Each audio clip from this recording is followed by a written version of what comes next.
Hello ka-umami! Pang merienda na pwedeng pang ulam naman ang ating lulutuin ngayon at puso ng saging ang bida. So mayroon po tayong puso ng saging, spring onion, sitaw, karot at sibuyas. Kumukulo na nga po yung tubig natin dito kaya bilisan na nating buksan dahil lalagain muna natin. Yung malambot na part lang ang kukunin natin. Tanggalin lang natin yung parang posporo, hilain natin sa may dulo. Meron palang mas madaling paraan para matanggal ho natin yung pinaka-posporo niya. Gamitin natin yung baliktad na part or yung hindi matalim na part ng kutsilyo. Diin natin ganyan, tsaka natin hilain. O, diba? Ipipress natin, tsaka hilain. Lalagyan natin ng asin yung ating kumukulong tubig. Sapat lang. At uunahin ko na ito. Meron po akong technique na ginagawa para hindi mangitim ang puso ng saging. Pero ngayon kasi, gagawin din naman natin itong okoy or fritters, patis, hindi na natin kailangan. Papakuluan lang natin hanggang sa medyo lumambot. Natin kailangan i-overcook dahil piprituhin po natin yan mamaya. Pwede na to. Wala pang 10 minutes mga kaumami. I-set aside lang natin. Parang ang sarap ng isaw-saw sa bagoong. Hiwain natin ang iba pang mga sangkap. Mayroon po tayong sitaw. Hiwain natin ng maninipis na ganyan. Ganyan lang po siya, kanipis. Kahit wag masyadong nipisan. Yan. Gusto ko itong bago kong pansalok ng mga hinihiwa nating gulay. Ganon din po sa ating carrot and spring onion. Itong carrot, kaunti lang po ang ilalagay ko. Spring onion.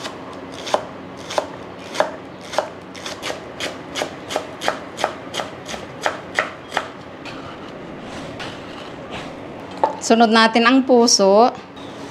Hiwain ko lang ulit pahaba para mas manipis. Parang gusto kong tikman, natatakam ako.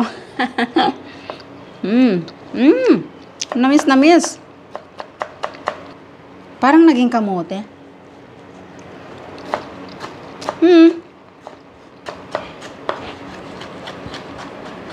Yan. Ito yung ninipisan natin para hindi na natin maramdaman mamaya. Lipat natin dito. Lastly, sibuyas. Maglalagay po tayo ng asin. Tansya-tansya na lang. Paminta. Betchin, optional, at seasoning. Konting oyster sauce. 3 itlog. Basagin muna natin sa mangkok. Baka may bulok. 1, 2, 3. And finally, baking powder. Harina pala. Harina lang din natin. Ayan, harina po ito. All-purpose flour. Mga 5 kutsarang punong ganyan. Tingnan natin mamaya kung anong itsura niya. Ililipat ko po dito sa mas malaki para mas madali nating mahalo. Kakamayin po natin syempre. Ako kasi mas gusto kong kinakamay yung mga ganitong luto para ma-feel ko talaga kung tama na yung texture o yung mga pinaglalagay nating ricado. Bali 3 kutsara pa ho yung idinagdag kong harina at ganito na yung itsura niya. At pwede na to. Huwag natin pakadamihin yung harina. Baka naman maging puro harina yung ating okoy. So, ganyan po itsura. So, sa pagprito, kuha lang po tayo ng kaunti. 1 kutsara. At huwag na natin hintayin super init ng mantika dahil masusunog po agad. Okay na yan. Katamtamang init. At i-flat natin.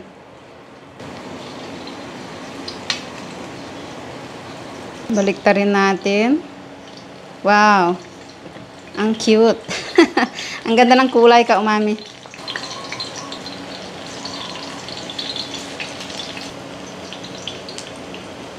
Luto na. Wow. Ang bango ka, umami. So, mayroon naman akong inihandang sausawan. Ito lang po ay tubig na may suka, paminta, asin, asukal, konting toyo, bawang, maraming sibuyas at sili. Depende na sa gusto nyong asim, alatness, at sweetness. At hindi na rin ako makapaghintay, kaya tikman natin. Nangihinginig na ako sa gutom ka, umami. Ay, gusto ko yung maraming sibuyas. Mm.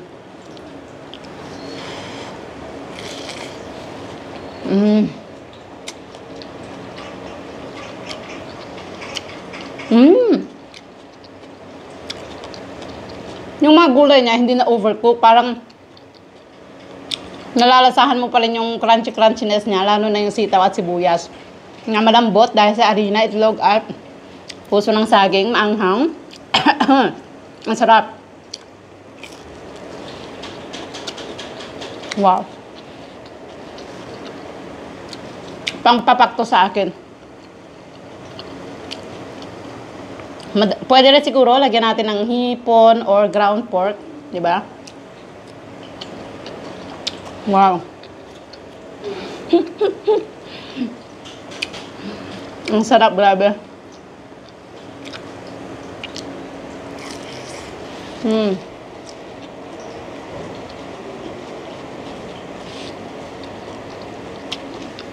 Subukan nyo rin.